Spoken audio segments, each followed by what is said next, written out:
My guest tonight on Talking Point is an educationist. He's known as Dr. Nick Ngwanyam, and we'll be discussing of the fallen educational standards in Cameroon. Good evening, Doctor. It's a pleasure having you on Talking Point tonight. Can you give us an understanding of the fallen educational standards in Cameroon today? Why is the performance of pupils right up to the tertiary level dropping? Recently, we saw some graduates being bashed on social media for speaking poor English. Is there a problem with our educational system? Yes, it's very unfortunate, really, because while we are saying that speaking English is not a measure of intelligence, but again, you cannot say that you are a lecturer or a professor in a university and you are teaching, thousands of students and you cannot express yourself. If you can't express yourself, you shouldn't be there. Because I remember in those days, if you didn't do well in the English language, you were not admitted in high school in Kasbambili.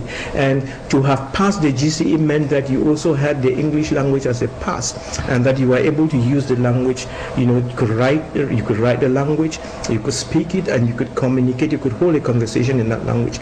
And for people who probably are going to be doing other things, if they don't speak the English very well, we don't hold them to task. But it's inconceivable that a supposed Anglophone lecturer or professor who is teaching in a university cannot express himself. That it's a no-go area, and honestly, it's just part of the problem. It's just part of the problem, because when you cannot express yourself very well, especially in a country where the school system is not beefed up by laboratories, where students just have to listen to, and students don't read, people don't read, they just probably depend on the teacher. When that teacher is not coming across very clearly, there certainly is a problem.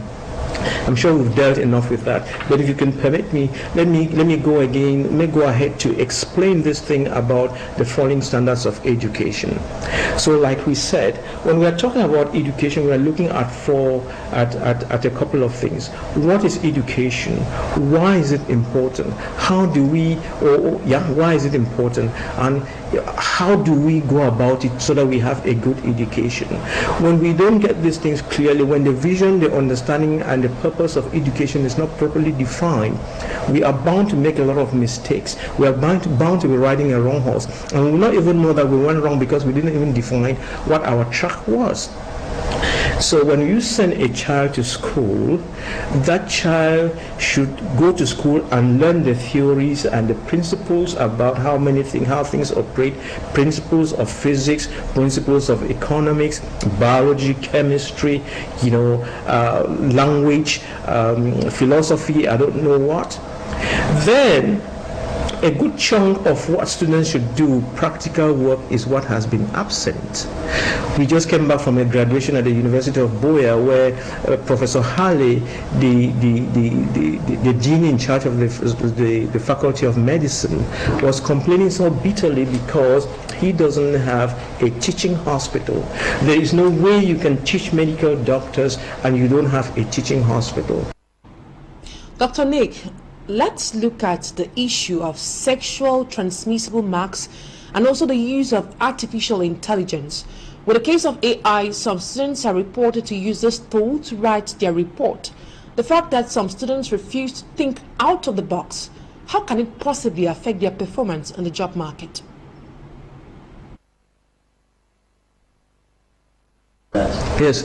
So, we're talking about sexually transmitted marks. Let us just say that if children understood what education is and what people are looking at the end of the day, sexually transmitted marks will not exist. What do I mean?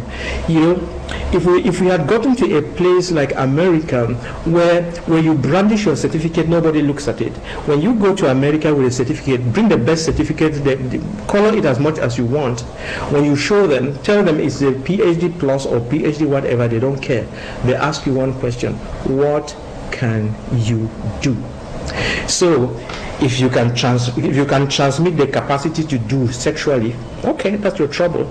But I tell you, it is not done sexually. You do it yourself. DIY, do it yourself. So learn to do things yourself.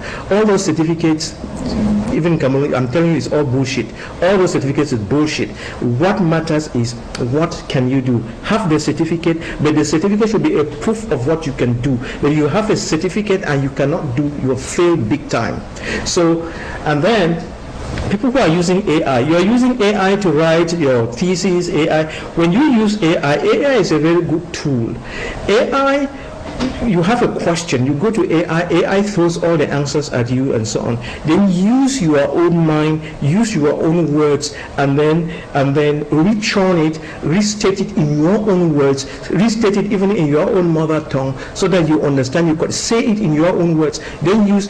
When you don't do that exercise and you just copy and paste AI, you are just a very dumb fellow, and you'll be given a certificate that is worth nothing. So AI is great, but AI is there to help you. AI does not replace your thinking. Do you see any risk of social unrest if schools continue to train future jobless Cameroonians? This is it. You know, a lot of us, we sit because people don't think. People are not proactive, then things just come and then you think it's witchcraft. No, it's not witchcraft. You can project that, you know, in the next 5 years or 10 years I have this problem. If I don't correct it, this is what I will get. And there are always telltale signs. You know, we've been witnessing children running out of the country, those that are taking the risk to die at sea, die in Sahara, you know, go through the jungles of Colombia or whatever, and are being maltreated, left for center, some eaten by lions and tigers. Okay, we have seen the violence that, you know, this thing called microbe. We have seen how full our prisons are. We've seen that people are leaving universities and are but on motorcycles, and we are taking that for granted. They are just managing to get by. But when their numbers will continue to pile up, they will reach a point where violence will take over. You saw what happened in Kenya. So how do you stop the violence? You don't stop violence by building more prisons. You don't stop violence by training and recruiting and training more policemen and gendarmes. That's not how you stop crime in your community.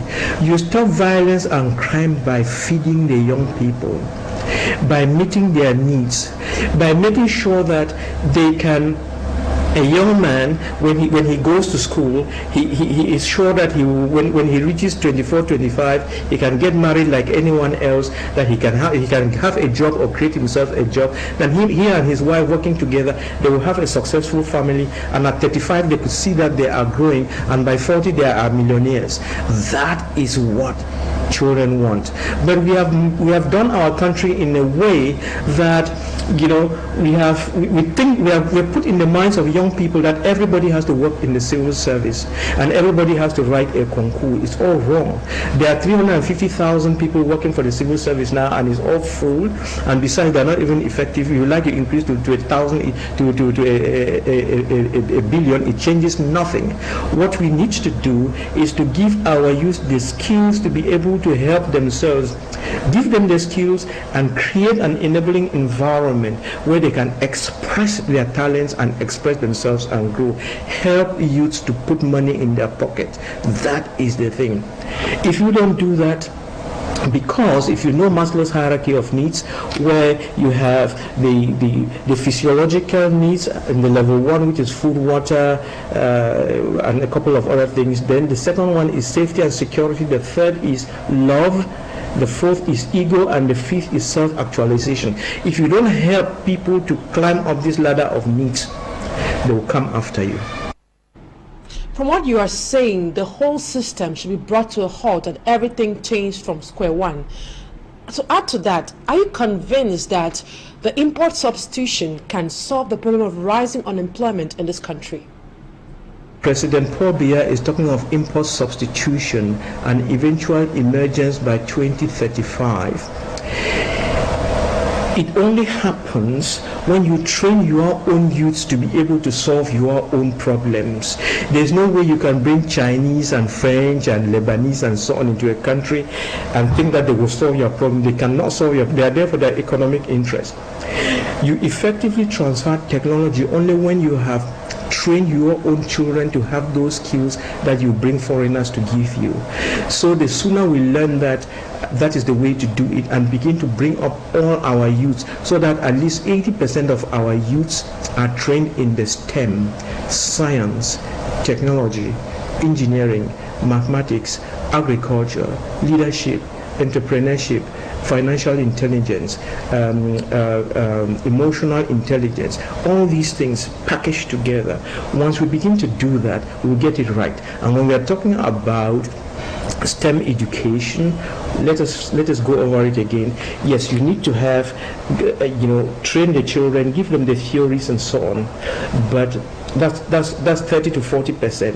But 60% of the time should be spent in laboratories, using their hands and their heads to prove the theories that they learned in classroom, and to see how things actually work. Children should know how cars are built, how planes work, how rice machines work, how tractors work. They should learn how perfume is made. They should learn how alcohol is brewed. They should learn how all these big machines work, because at the end of the day, those things look very complicated, but it boils down to basic science and principles. So children should learn that, should be able to replicate them, should be able to buy a Tesla car, bring it home, put it down, scatter it, study the parts. That's reverse engineering. Build it back, copy it, make their own, and it works. That means we can be able to build our own agricultural machines. We have to get to a point where we build the machines that we need in Cameroon and Africa. That is what will change our story. Dr. Nick Ngwanyam, thank you so much for your time. And that's it for this edition of the 6 p.m. Primetime Newscast on Equinox Television. Thank you so much for your keen attention. See you tomorrow, same time, God willing. Bye-bye for now.